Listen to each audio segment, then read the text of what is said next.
Hey drifters, welcome to another one of my DoriJunkie's car reviews. This time the Patron GT gets a rundown. This is the Tier 5 car, it's based on the AMG GTR. In the real world, it's one of those cars you didn't expect to be in the game, but I'm glad it is, because it's quite the drift machine. Alright, just a rundown on the rating system again. Customization out of 10, body kits and body styles. Ease of tuning's out of 10, performance is out of 20. I'll be running the stock motor and all the swaps and the best swap going in there for a total out of 40. So let's get started with customization. Body kit's worth 1, body styles are worth 2. Now being a high-end car, I didn't really expect there to be many aftermarket parts or body kits in here for it, but it did surprise me.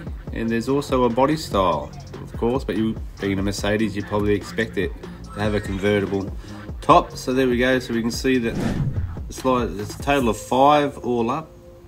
3 body kits and 1 body style. So we've got the slide performance, big front diffuser, big rear wing, wide guards, big rear diffuser as well, race inspired. Here's the convertible, more street style, little wing, just a cruiser style, that one. Then we go to the street body kit, very aggressive guards, aggressive styling. Another street inspired one as well, nice low and wide. We go to the R&T. This is the one I actually have fitted to mine, and yeah, nice big fat guards. And we go through all the bumpers. There's not many. All the replacement parts are basically for the bumpers, which is bash bars. I've got a little roof scoop there. I'm not really a big fan of the roof scoop, so I just have it off. The side mirrors, there's a couple to choose from.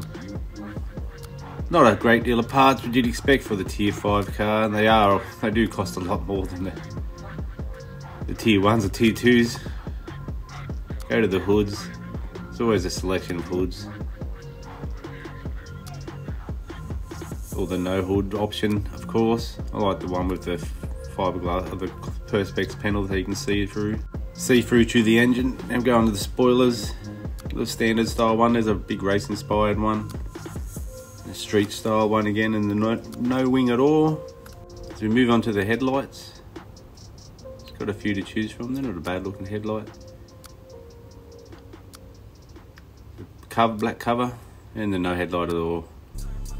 We go a bit of the rear. There's only a couple to choose from. 2 to choose from, and there's no light option.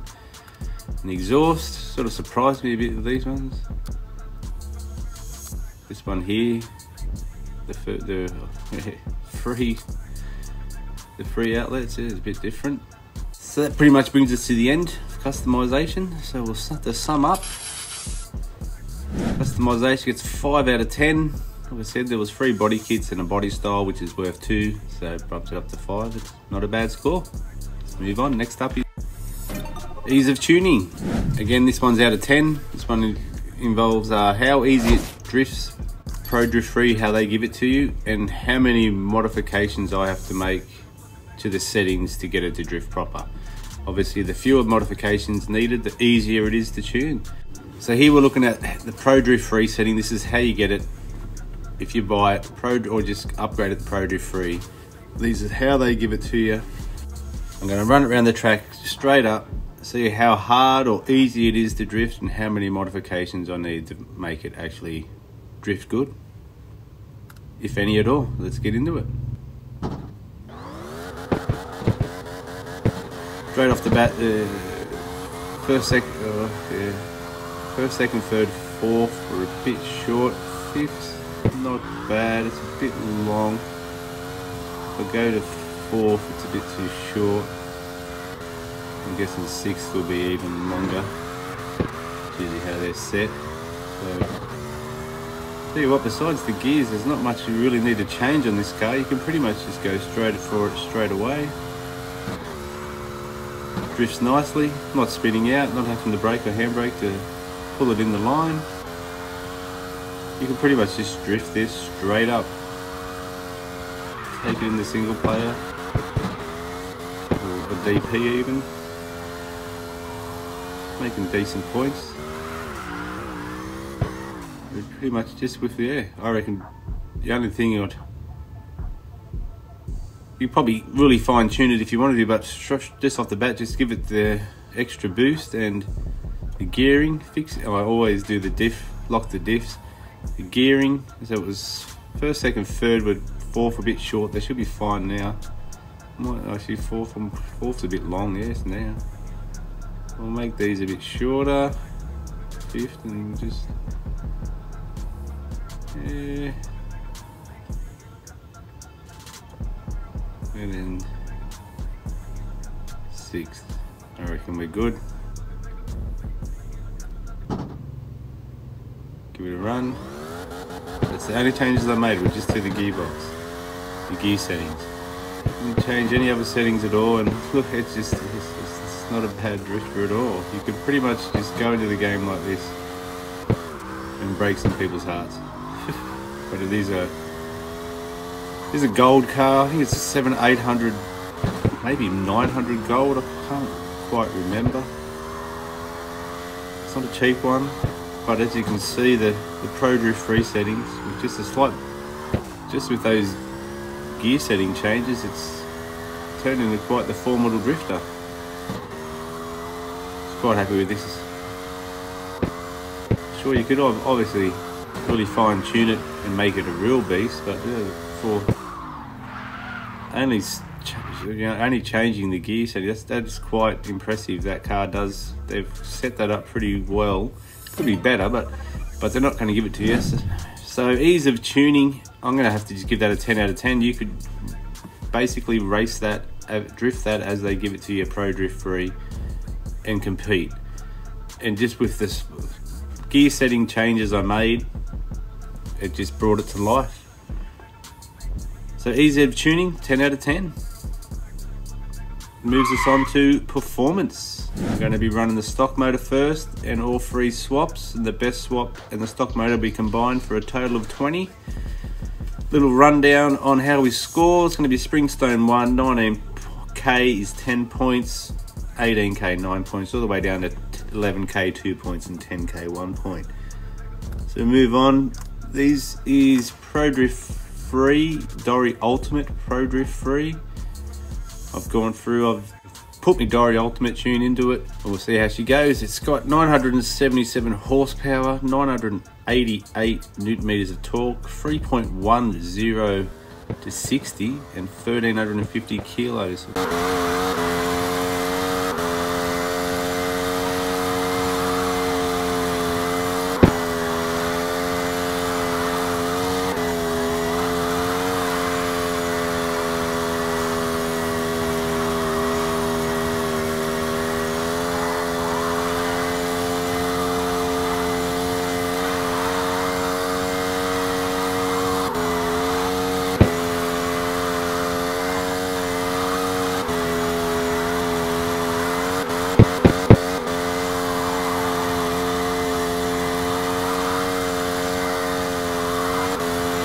There we go. There we go. We've cracked 18,431. It's not a bad run from the stock motor. So we'll move on. 7 litre. Now the swaps for this car just don't make sense. It's less horsepower, 864. It's less torque, 890. It's still 3.10 to 60. I don't know how that works out. At 1350 kilos, the same weight. So this car, it just, on paper, it should not make the same as that. So we'll see how it goes.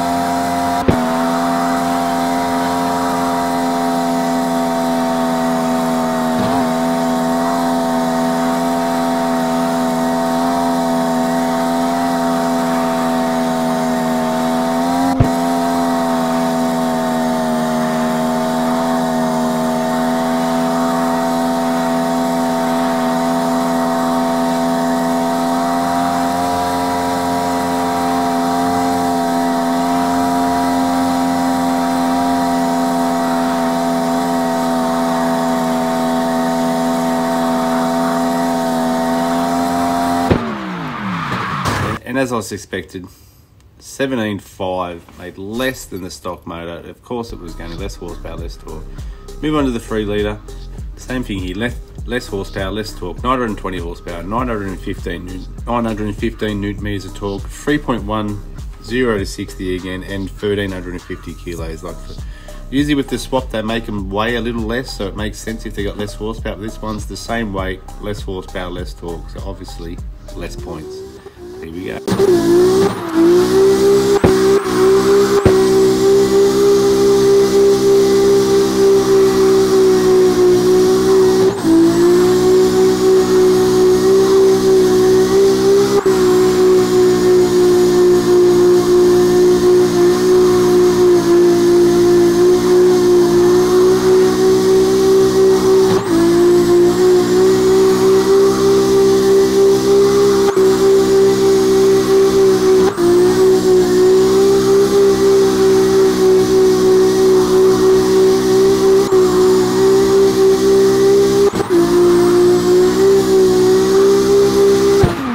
Better than the 7 litre. Of course it was going to be a little more horsepower, a little more torque, but still it's nothing like the standard motor. So move on to the 6.2.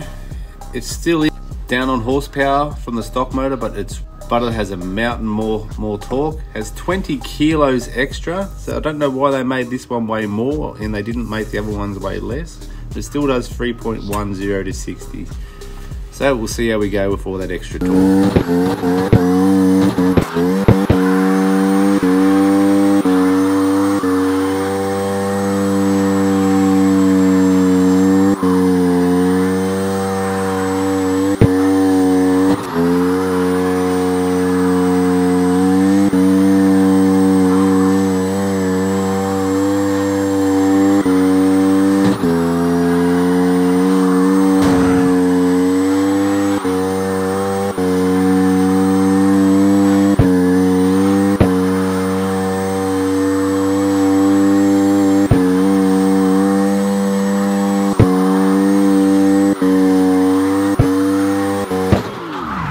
As you can see, almost identical to the standard motor, 31 more points than the stock motor. So with the extra torque, and this one really did help it out. So if you're going to use a swap, the 6.2 is probably the one to choose. It's about on par with the stock motor, but as you can see, the 7 litre and the 3 litre couldn't even crack the 18,000 point mark. So we'll take the 6.2, we'll put it with the stock motor score. So they both got 9 out of 10. It's not a bad score. It's pretty much, you can't ask for much more. Combined comes to a total of 18 out of 20 for performance. So it's pretty high. You can't really ask for much more. The stock motor is one of the better ones in the game, and then with a swap, like I said, it's marginal. You're better off with the stock motor. So move on to the results. Customization, ease of tuning, performance. So customization was 5 out of 10.